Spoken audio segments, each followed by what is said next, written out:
everyone, welcome back to another Bochiknot Macrame knot series tutorial.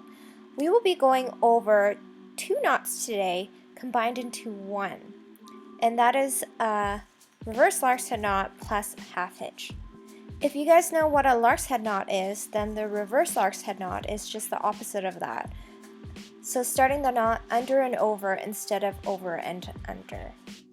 The half hitch knot is just one half of the double half hitch knot. If you guys are unfamiliar with any of the knots I am talking about today, you can refer to my 4 basic knots of macrame tutorial that I have in my Bochiknot macrame knots playlist.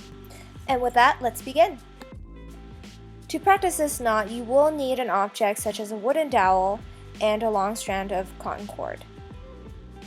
So taking the strand of cotton cord, fold it in half, and take the loop end and place it underneath and over the dowel, and then taking the loose cord ends from the back, pull it through the front loop.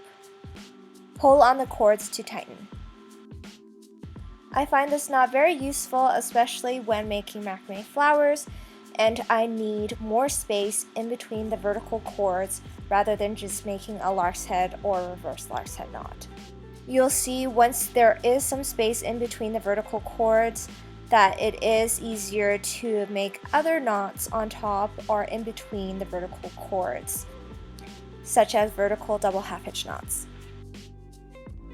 Taking the far right cord, fold it on top and through the back and through the loop to make a half hitch knot on the right side.